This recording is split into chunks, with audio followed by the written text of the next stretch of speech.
Hey, what's up you guys? It's Scott with Everyday Home Repairs, and today for the first time I'm going to be cutting a laminate countertop. This is a 6 foot or 72 inch laminate countertop that I need to trim down to 58.5 inches to fit into our laundry room for some updates we're doing.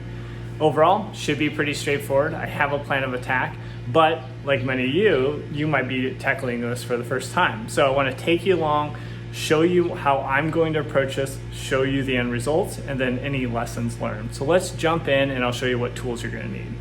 Running through the tools, we'll start off with just getting everything marked so you can start to approach the cut. I have two different squares here. So you got the speed square and kind of the standard square. Obviously you're going to need a pencil, tape measure, and then some blue painter's tape, I think is the best for this. I would get a little bit thicker blue painter's tape, so it gives you a little bit more leeway in lining up for your cut. Next up, you're going to go into getting your guide in place. So I got two C clamps and then these Irwin mini clamps, and that's going to hold these two pieces or scraps of 2x4. One's cut to 25 inches and one is cut to 3 inches, and I'll show you how to place those. And then that is going to guide your skill saw or circular saw. So make sure, again, if you don't do many projects, you might just have a general saw blade in. So you might have like a framing saw blade with 24 teeth like this. That's not what you're looking for. This is not going to cut the finish you want. You want a extra fine saw blade like this with 60 teeth. That is going to take smaller chunks and then give you a better chance of a nice finish when you're done. So that's really all you're looking at. And let's jump in and start marking off our cut. Starting on the laminate side of the countertop, we'll mark the measurement that you're looking to cut. You don't have to be exact here, but I'll mark 3 different locations because actually we're just putting down the painter's tape. And what this will do is it will protect the surface during the cut and reduce the chances of chipping the laminate surface. Now flipping the countertop over, again, we'll measure out. Here we're doing 58.5 inches. I'll mark 2 locations and use my larger square to get a straight line for the longest part of the cut.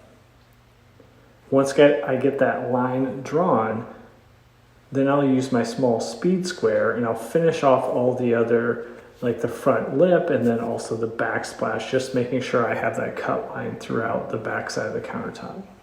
Now with your saw adjusted to the maximum height and your guide in place, what we want to do is set the blade to exactly where we want it to cut. Then you're going to use your C-clamps and you'll attach your C-clamps to both sides. So the one closest to us is set. Now I'm going to set the C-clamp and tighten it on the far side from you to make sure everything is locked down and ready for the cut. Then just doing a dry run to make sure everything is looking good, and also to practice the transition from the main countertop surface and then rotating around to cut the backsplash. This is probably one of the trickier or the most tricky part of this cut. So you might have seen the kind of tape and hodgepodge setup on the right hand side.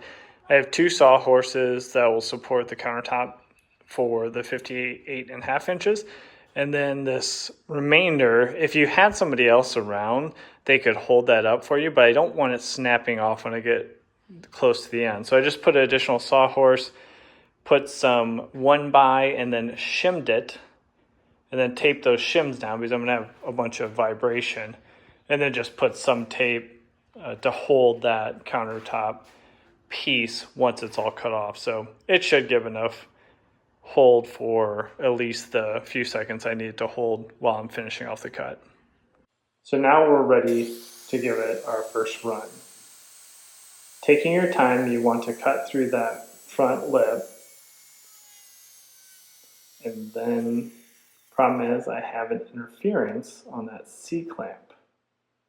So I moved the C-clamp out as far as I could on the 2x4 and gave it a second attempt. Still taking my time, being careful from the transition from the front lip to the main countertop surface. But again, we have an issue, and that is interference with the 2x4 now. So what's happening is there's just not enough clearance. So if the blade's at full depth, there's only about a 1/2 inch, and then the motor housing goes out about 3.5 inches. If I went to 1.5 inches, which would get this cut done, then we're looking at about 1 inch, and that is something I can work with. So now on the third attempt, we have swapped out the guides to 1x6 boards. And again, we'll give it a try to make the cut. Everything's looking a lot better this time. So you'll switch over once you get far enough and complete the cut down the backsplash. Again, taking your time through this transition where you have to rotate, and then you're going to start following the small 3-inch guide that you installed.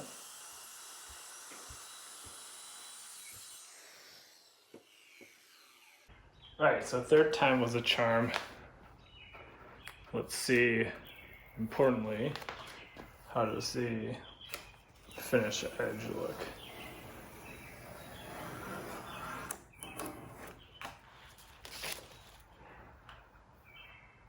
So this edge is going to go against the wall, so it will have a bead of caulk, but man, that is really, really nice.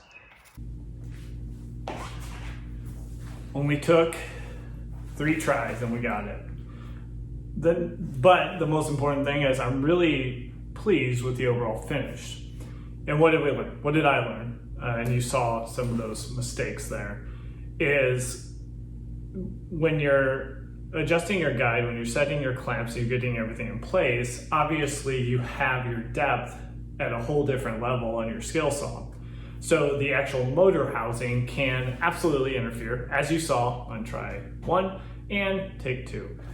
So the 1x that I ended up picking up, so instead of the 2x4s, I got 1x6. One that's going to offset, so you can set your clamp actually further out than the motor housing. And it's going to be 1 inch opposed to having to clear 2 inches once you get on the main surface and you're cutting the longer cut on your countertop. So 1x, I'd use 1x instead of the 2x4s. 1x6 is what I preferred, and I'm actually keeping the 2 pieces that I created because they would be super handy in the future if I do this again. And then lesson number 2 that I learned is when you're transporting laminate, be extremely careful. The laminate cannot take any load coming from the non-finished side, especially if you have the laminate here and you're pushing up, it'll flake off. So you'll be coming back from the home improvement store and then you already have chips, which I actually do. We have chips right here. Now I think the damage is such that the caulk that we'll have against the wall will cover it. But it's very easy to damage the countertop when it's not installed. When you're going from the underside and pressing it against the laminate, it will chip. So that's what I learned. Hopefully you guys got a few things from this. Don't forget to subscribe to the channel. And if this one helped you out, give us a like. We have videos coming out on a weekly basis. So we'll see you on the next one. Take care.